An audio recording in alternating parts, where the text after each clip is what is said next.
During today's class, we looked at civil rights through the lens of the Asian American community. And I started off class with this question. What Asian communities are there in the United States?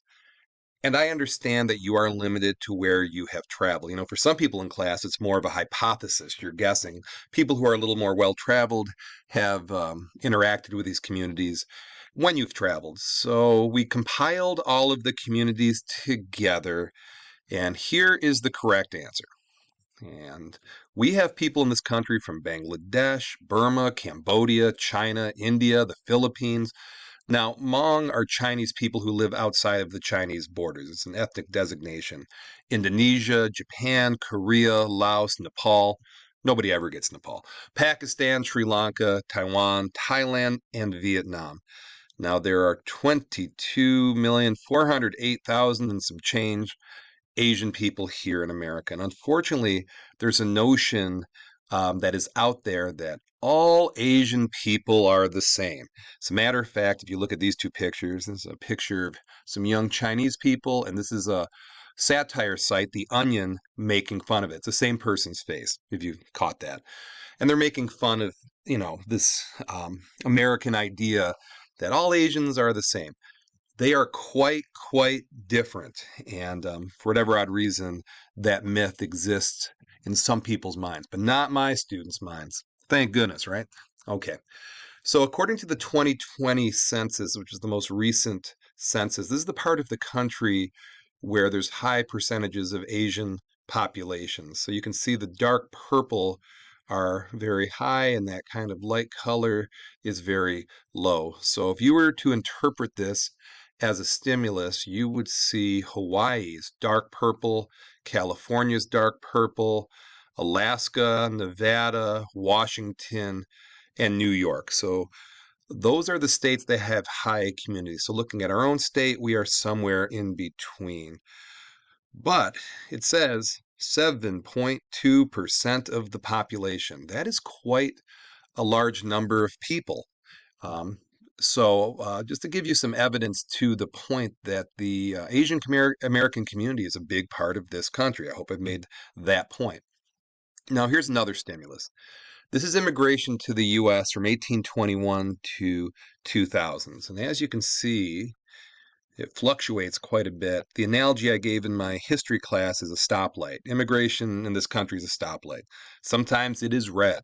Nobody's coming in. Sometimes it's yellow, a few people, and it's a little, not as open as these times where there's a green light where, hey, come on in, and you can see the green light times, 8.8 million, and we have 9.1 million. And the question I posed, how many of these immigrants were Asian? And if you answered correctly, you'd say, hey, quite a bit.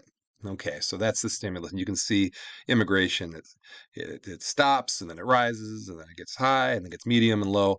And you can see there's a bit of a pattern here. So hopefully you caught that. Okay, now I don't have the time to teach you about all of these Asian communities' experiences, but I'm going to give you a couple examples. China and Japan. So Chinese immigration began in the mid 1800s, first to Hawaii and then to California, mostly San Francisco. Now, China had a horrendous 19th century, if you recall that from your world history class, between the Opium Wars and the Civil Wars, the Taiping Rebellion. It was rough. I mean, it could not have been a worse century for the Chinese, that 19th century. So it's no surprise that people wanted to get out. They had to get out, and a lot of them came to the United States. And the job a lot of them had were laying down train tracks. Very arduous, very dangerous, very low paid, difficult work. And to add on to that, they were the victims of a lot of heavy racism and violence. Now, this racism and violence actually resulted, you'd think there'd be legislation to protect them from this. As a matter of fact, it went the opposite direction. And there was an Exclusion Act, and it's limited the numbers of people from China to come in. And for 30 years, Angel Island was used to detain those from China trying to get to the US. So it was a very negative experience for them coming here. And here's the Chinese Exclusion Act. And it was the first significant law restricting immigration to the United States. And if you think about it logically, Chinese people only compose 0.002% of the population, yet they were targeted under the premise of racial purity. Yeah, I think with our modern eyes, this makes us a little, it makes us cringe a little bit, I think. But at the time, it was accepted, and so it was a different time. And the Japanese experience, they came to Hawaii as well in the 1880s.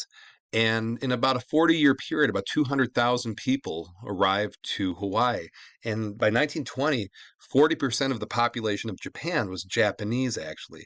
And the Japanese had a Civil War, the Meiji Restoration in 1868, where they broke away from that old Tokugawa, samurai, feudalistic Japan into a more Western Japan. And anytime you have a revolution or a change, people move, okay? And there's push and pull migrations, right? Push migration, you have to leave for some negative reason, and pull, you're leaving to better your situation. There's some sort of incentive. So, in the 1880s, there was 300,000 farmers who lost their land, and when you lost your land, it was time to move. And like a lot of immigrant groups in this country, they left because of economic hardship. Okay, that's a push factor. And the Japanese replaced the Chinese due to the labor shortage. If you're shaking your head, I get it.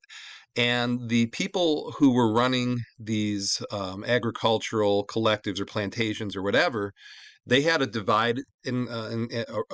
a division rule where, here's a quote here, primary source: keep a variety of laborers, that is, different nationalities, and thus prevent any concerted action in case of strikes, for there are few, if any, cases of Japs, not very nice, Chinese and Portuguese entering into a strike as a unit. So the Japanese came in, they were a replacement for the labor shortage left behind from the Chinese Exclusion Act.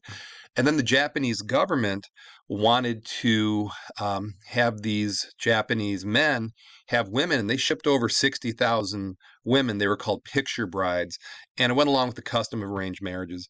And by 1920, women represented 46% of the Japanese population in Hawaii. Okay, and here's a picture of them arriving from Japan, another primary source. And they faced discrimination as well.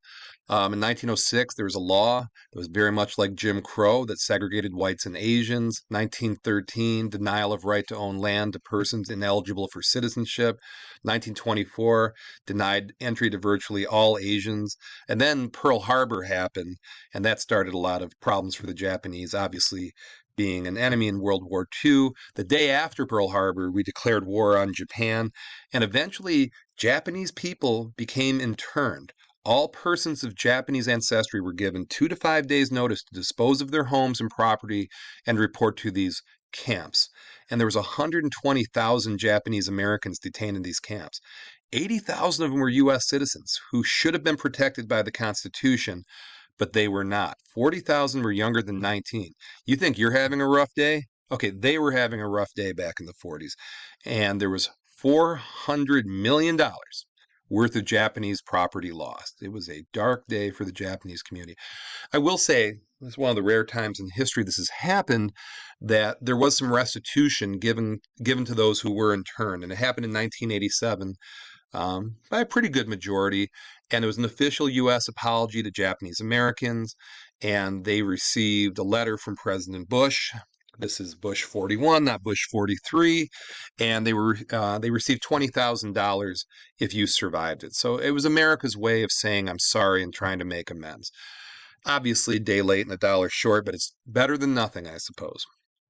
Okay, so that was a little more of a history vibe, and for the assignment, we're going to go into more detail.